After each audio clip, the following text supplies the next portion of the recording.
Bonjour, c'est Gilles du site boursicoté.com. Voici l'analyse technique des principales paires de devises du marché Forex pour cette journée du vendredi 6 décembre 2013. Et nous commençons cette analyse par la paire de devises euro-dollar, donc qui accélère sur sa tendance haussière. Alors il y avait ici une petite phase de consolidation. Alors on est venu ici toucher un objectif à un 36,29. C'était un objectif ici précédent point haut qui s'est transformé en point bas. On a cassé donc dans un premier temps hier cette résistance.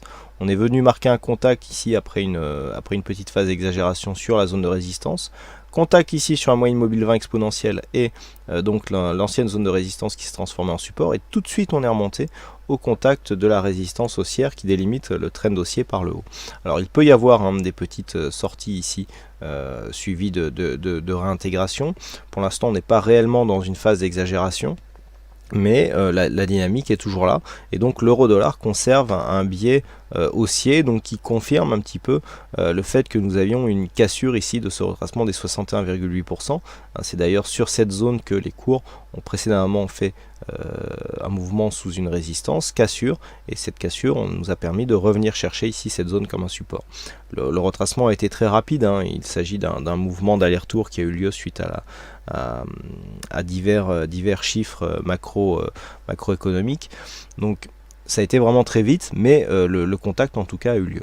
Donc la dynamique est toujours haussière, on est quand même dans une configuration en léger surachat, avec ici ces indicateurs donc, qui nous donnent un surachat qui est en train de se développer, un signal de consolidation qui n'a pas donné lieu à une réelle consolidation, puisqu'on est à peine venu chercher ici un contact avant de remonter. Les cours étant qui plus est calculés sur le cours de clôture, et bien ce point bas ici n'a même pas été vu par ces indicateurs, puisque le cours de clôture de cette bougie se situe ici au niveau de la résistance. Donc là on est vraiment dans une continuité dynamique avec ce trend qui continue à vivre, donc, et à porter l'euro-dollar vers de nouveaux objectifs. Donc comme vous le savez, le retracement ici des 61,8% étant cassé, et bien le prochain objectif se situe sur un retracement total qui nous donne un objectif à 1,3832.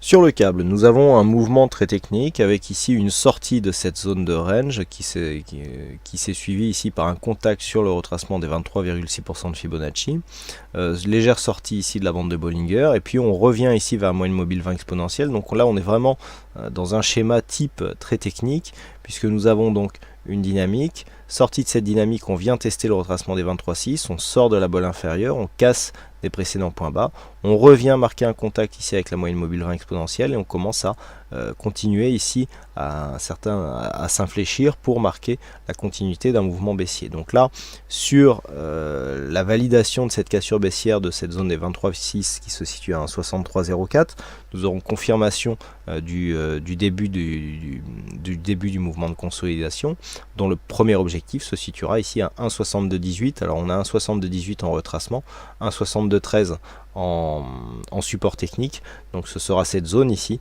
sur la cassure de ce retracement qui sera le premier objectif de cette phase de consolidation, avec donc une dynamique qui est réellement interrompue suite à la rupture de cette zone de support oblique haussier. Les indicateurs sont assez neutres, il n'y avait pas trop de surachat ici sur cette phase de hausse, donc on n'a pas de mouvement baissier trop fort.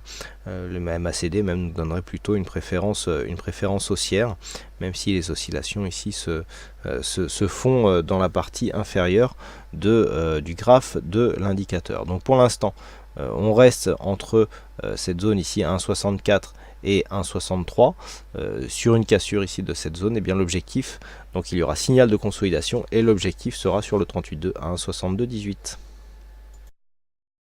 Et sur le dollar yen, et bien suite à la sortie ici que nous avions eue, les cours sont revenus ici. On est revenu sur une zone de point haut, donc on a réellement ici cassé la dynamique, mais malgré ici une cassure du retracement des 23,6, vous voyez qu'on est à peine venu le casser, on a tout de suite réintégré. Il semblerait que là nous ayons un signal de sortie de dynamique, mais sans signal de retournement.